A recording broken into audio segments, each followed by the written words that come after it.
Well, in the first lecture of optics, we have already discussed about the definition part of optics, in which it is very well defined that optics is the branch of physics in which we discuss about the nature of light, property of light, its sources and vision effects. और इसमें हम लोगों ने अच्छे तरीके से समझा था कि लाइट जो है वो पार्ट ऑफ एनर्जी है जो ड्यूअल नेचर शो करता है, पार्टिकल और वेव। इन बातों की चर्चा हमने पिछले लेक्चर में की थी आपसे, और मैं समझ सकता हूं कि आपने उसे अच्छे तरीके से इंट्रोड्यूस भी किया होगा खुद के लिए। और आज हम ऑप्टिक्स के नेक्स्ट पार्ट पर आ रहे हैं, जिसमें सबसे पहले हम आपसे शेयर करेंगे कि लाइट के रिव्यूज़ क्या हैं इनके प्रॉपर्टीज़, और किन किन सेगमेंट्स में ये हमारे लिए हेल्पफुल होता है, नेचर में इनके क्या क्या प्रॉपर्टीज़ हैं, क्या क्या स्पेशलिटीज़ हैं, और इनसे रिलेटेड जो कुछ जनरल फेनोमेना जिसको बेसिक गाइडलाइंस भी हम लोग कहते हैं ऑप्टिक्स का, इस पर हम आपसे बात करेंगे। जिसमें सबसे पहली चीज़ जो अपने सामने आती है वो है, अच्छा एक बात और भी है, ऑप्टिक्स को हमने आपको ये भी पार्ट वाइज करके बताया था, ऑप्टिक्स में क्या क्या चैप्टर्स डिस्कस करने हैं इसकी भी बात करी थी कल हम लोगों ने। जिसमें हमने कहा था कि इसका पहला टॉपिक आपका ज्योमेट्रिकल ऑप्टिक्स होता है, जिसके अंदर हम लोग बहुत सारी बेसिक चीज़ें पढ़ते हैं, और ये काफ़ी comfortable, easier and more questions इसके जो होते हैं, न्यूमेरिकल्स जो होते हैं, वो बिल्कुल हमारे लिए सॉल्यूशन करने के लायक है। ऐसे तो सभी होते हैं, बट कंफर्टेबली जहाँ से हम स्कोर कर सकते हैं जेईई नीट में या 12th बोर्ड में भी, इसके बहुत सारे ऐसे थ्योरीज होते हैं जिन पर हम लोग काम करके और तब अच्छे मार्क्स ऑब्टेन कर सकते हैं। तो हमने बताया था, शायद आपको याद भी होगा, कि ऑप्टिक्स का जो दो पार्ट है, उसमें एक फिजिकल ऑप्टिक्स और दूसरा हमारा जो था वो ये ज्योमेट्रिकल ऑप्टिक्स था। जिसमें हमने कहा था आपको कि ज्योमेट्रिकल ऑप्टिक्स का तो कुछ जो बेसिक है वो है ही अपना, लेकिन फिजिकल ऑप्टिक्स को फर्दर हम लोगों ने दो पार्ट में डिवाइड किया हुआ था। उसमें हमने एक वेव ऑप्टिक्स का पार्ट लिया था, और दूसरा हम लोगों ने इसका क्वांटम ऑप्टिक्स कहा था। क्वांटम ऑप्टिक्स थोड़ा क्रिटिकल होता है, और क्रिटिकल तो कुछ भी नहीं है, पढ़ने के लिए सब कुछ आसान है, बट उसके स्टेजेस हैं वहाँ पे जहाँ हम लोगों को बहुत डीप में नहीं जाना होता। जो हमारा जेईई नीट का सिलेबस है उसमें मैक्सिमम हम लोग पार्टिकल नेचर ऑफ लाइट की बात करते हैं, जिसमें फोटोन थ्योरी ऑफ लाइट भी होती है क्वांटम ऑप्टिक्स के। और इसके अलावा जो वेव ऑप्टिक्स है वो हमारे लिए बहुत बहुत बहुत ज़्यादा इम्पोर्टेंट होता है, जो आईआईटी या नीट को सबसे ज़्यादा पसंद आता है। 12th बोर्ड के लिए भी वहाँ से काफ़ी क्वेश्चंस आते हैं, जैसे हैगन्स वेव थ्योरी आता है, यंग्स डबल स्लिट एक्सपेरिमेंट आता है, डिफ्रैक्शन में हम लोग फ्रेनेल एंड फ्रॉनहोफर डिफ्रैक्शन की बात करेंगे, पोलराइजेशन ऑफ लाइट्स में भी हम लोग वहाँ पर, खैर उस पर अभी नहीं जाना हम लोगों को। And we just start today lecture with reviews of light. Now इसमें हम लोग लाइट से रिलेटेड कुछ जनरल फेनोमेना की बात करेंगे, रिव्यू ऑफ लाइट। ये सबसे काफ़ी इंटरेस्टिंग है, आप इसके नोटेबल पॉइंट्स के फॉर्म में भी आप इसको समझ सकते हैं, देख सकते हैं, जान सकते हैं। जिसमें सबसे पहला चीज़ नंबर 1 में आप इसको नोट भी करने की कोशिश करेंगे कि सबसे पहला ये आप समझिए कि लाइट एक इलेक्ट्रोमैग्नेटिक वेव्स होते हैं। और लाइट की जब मैं अभी बात कर रहा हूं तो आप ये इन जनरल समझेंगे, व्हाइट लाइट या we can say sunlight. So it is, कहते हैं लाइट, या ऐसे लिखिए आप, light is the EM waves. अब ये EM वेव्स से हमारा मतलब है इलेक्ट्रोमैग्नेटिक, इसको आप कह सकते हैं electromagnetic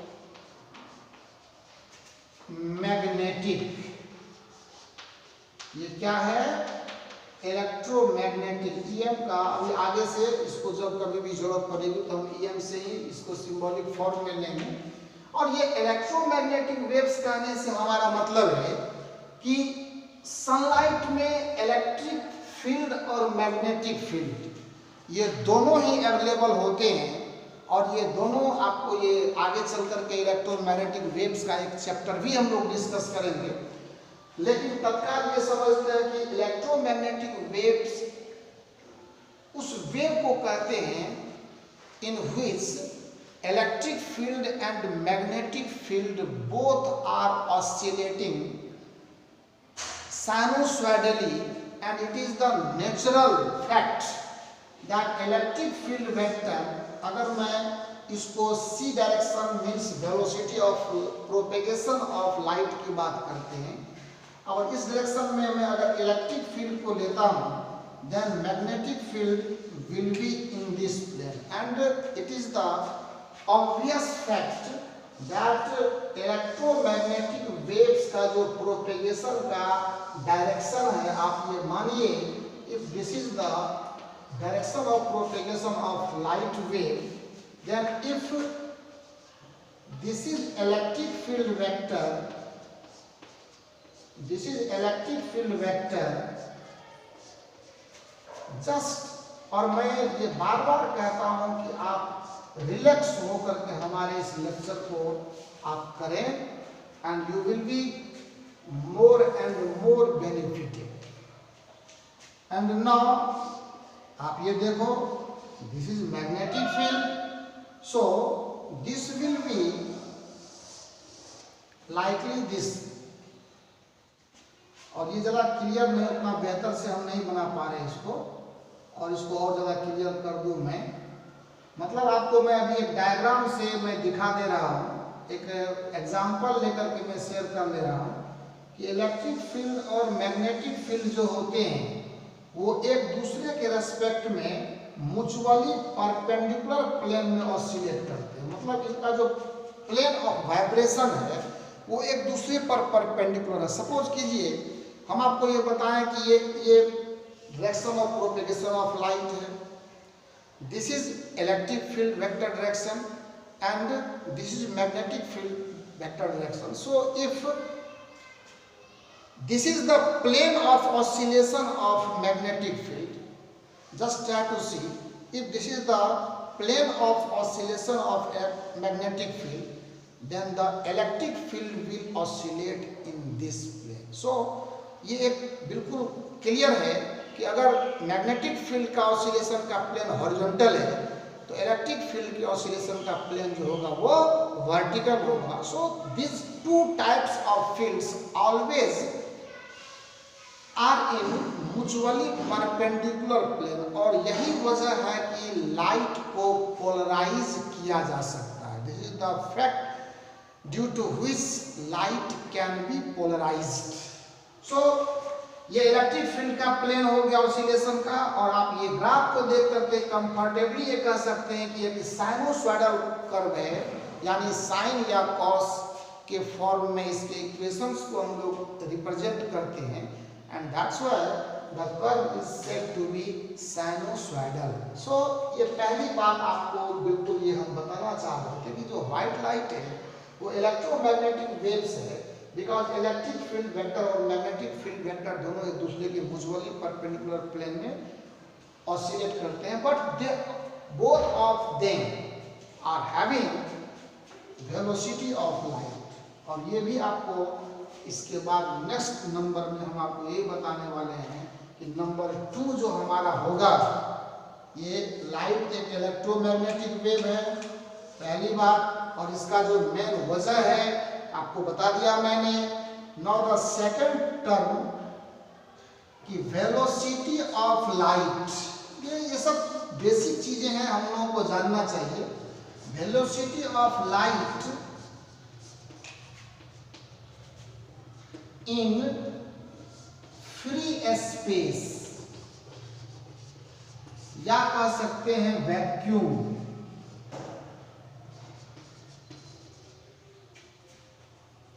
is 3 into 10 to the power 8 meter per second and found to be maximum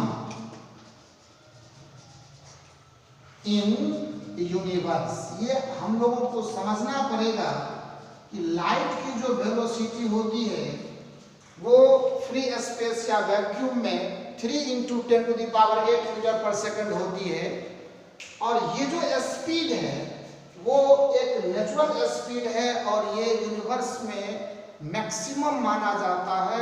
किसी भी मैकेनिकल या टेक्निकल सिस्टम के द्वारा ये वेलोसिटी डेवलप करवाना बहुत मुश्किल है। और इसीलिए आपको एक और इससे रिलेटेड बातें जो समझ में आनी चाहिए वो ये कि लाइट के वेलोसिटी को कभी भी किसी पार्टिकल के वेलोसिटी या किसी ऑब्जेक्ट के वेलोसिटी के साथ रिलेटिवली ऑब्जर्व नहीं किया जा सकता, है ना। लिखते हैं 10, आप समझिए, there can not be considered the value of relative velocity of any other particles,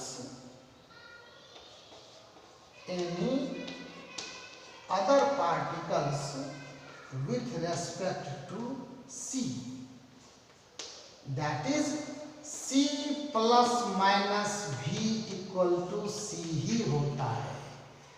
ये हम लोग कहते हैं ना कि कंपैरिजन भी हम लोग बराबरी की बातों में करते हैं। सिचुएशन अगर आइडेंटिकल है, कंपेरेबल है तो ही ये पॉसिबल है, बिकॉज किसी पार्टिकल का वेलोसिटी इतना ज्यादा नहीं हम लोग डेवलप करवा सकते कि लाइट की वेलोसिटी के साथ उसको कंपेयर कर सके। सो इसलिए हम लोग c प्लस माइनस v जो है वो हम लोग c लिखते हैं। हाँ, अब इसके बाद की जो बात है वो थोड़ी सी जैसे जैसे पॉइंट्स में हम लोग आगे बढ़ते चले जाएंगे हम लोगों को और अच्छी अच्छी चीज़ें सीखने का मौका मिलेगा। काफ़ी बेहतरीन है अपना फिजिक्स का ये सिलेबस, और आप इसको बेसिकली देखिए, समझिए, जानिए और इसको कॉपी कीजिए।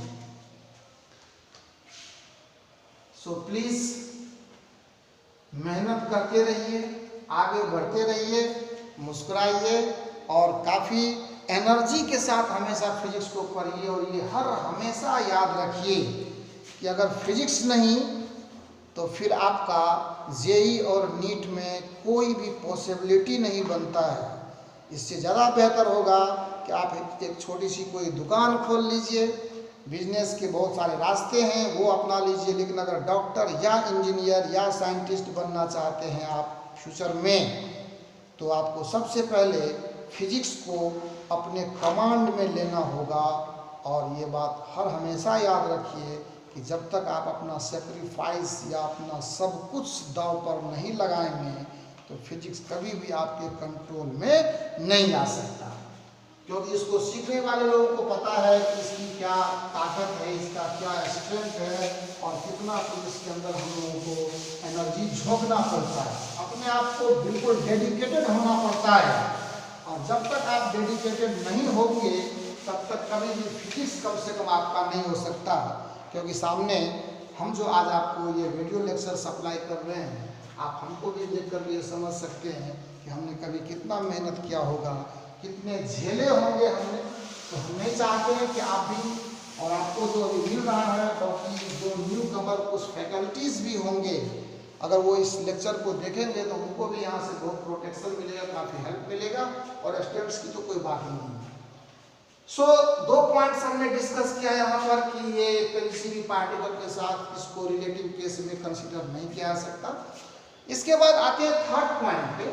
थर्ड पॉइंट पे आपको ये समझना है कि लाइट का जो वेलोसिटी है वो मीडियम पर डिपेंड करता है, और चूंकि यह एक वेव है इसीलिए c = f लैम्डा।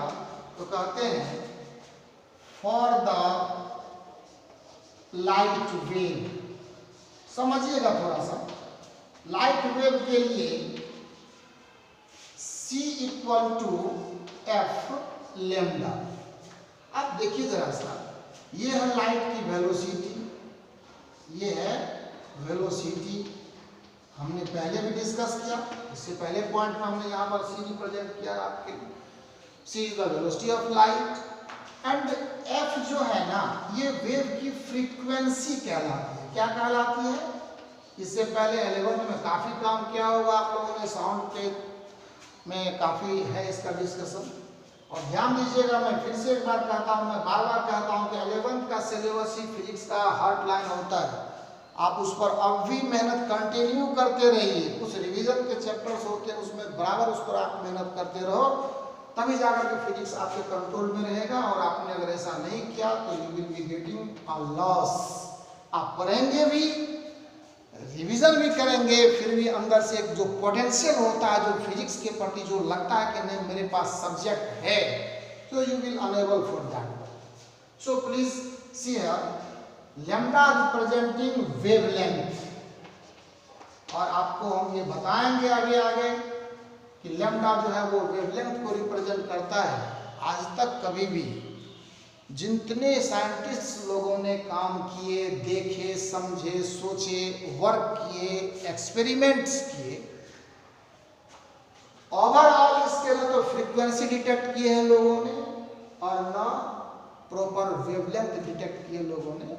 एक रेंज हमेशा मेंशन करते कि यहाँ से यहाँ तक इस रेंज, अभी वो भी डिस्कस करेंगे नेक्स्ट पॉइंट में हम आपके लिए। सो वेवलेंथ, फ्रीक्वेंसी एंड वेलोसिटी बहुत इंपॉर्टेंट है। आपको थोड़ा सा मैं इस पर फोकस कर रहा हूँ, आप ध्यान देना थोड़ा। और इसके जो रिलेटेड क्वेश्चंस भी ऑब्जेक्टिव से आते हैं थ्योरी साइड के, थ्योरी साइड से भी काफ़ी एग्जाम में क्वेश्चन पूछे जाते हैं। कभी भी थ्योरी को इग्नोर ना करना, हमेशा डिजिटल नॉमरिकल ही, फार्मूला बेस्ड नॉमरिकल पर ही काम मत करते रहिए। थ्योरी साइड से ही भी हमारे बहुत छोटे छोटे कॉन्सेप्ट्स, जो हिडन कॉन्सेप्ट्स हैं, जिनको आप अनकॉमन मानते हैं, लगता है कि ये कुछ भी नहीं है, यहाँ पे क्या ध्यान देना, वहाँ पढ़ेंगे तो हमारा अच्छा स्कोर होगा, यहाँ पढ़ेंगे तो कुछ नहीं होगा, ऐसा कुछ नहीं है। हर एक लेक्चर, फिजिक्स का हर एक लाइन जितनी बार आप पढ़ोगे, आप उतने नए कॉन्सेप्ट डेडिकेट होकर के देखने पर मिलेगा आपको। सो कम बैक, आपको मैं बताना ये चाह रहा था कि ये जो लाइट की वेलोसिटी है और जो लाइट का वेवलेंथ है, अगर आप एक मीडियम से दूसरे मीडियम में लाइट को प्रोपेगेट करवाते हो, if light changes the medium, तो लाइट का मीडियम चेंज कर, इससे सपोज कीजिए हमने एयर से वाटर में लाइट को इंट्रोड्यूस करवाया, तो जैसे ही लाइट एयर से वाटर में जाता है, या फिर वाटर से एयर में आता है, या फिर वाटर से ग्लास में जाता है, ग्लास से एयर में आता है, by change of that medium should be transparent. ये भी हम आपको बता दें। सो लाइट की वेलोसिटी और इसके वेवलेंथ करस्पॉन्डिंगली चेंज कर जाते हैं। This is the practical observation and the relation is proportional. लेकिन मीडियम के चेंज करने से लाइट का वेलोसिटी और वेवलेंथ तो चेंज करता है, बट इसका फ्रीक्वेंसी कभी भी चेंज नहीं करता। By changing the medium, frequency of light always remains constant. इसका हम आपको प्रूफ देंगे, एक लॉजिकल प्रूफ है इसका, वो भी उस पर भी बात करेंगे, वो जस्ट अभी ही करेंगे, ऐसा नहीं कि मैं आज आपको पेंडिंग में रख दूंगा। सो कहते हैं, है यार ये बात बिल्कुल है कि C जो है वो प्रोपोर्शनल टू किसके है, लेम्डा के। कहते हैं if we change the medium, अगर मैं क्या करता हूं, अगर मैं लाइट का मीडियम चेंज करता हूं, देन क्या होगा, V1 proportional to lambda 1, V2 proportional to lambda 2, या आप इसको ये कह दीजिए V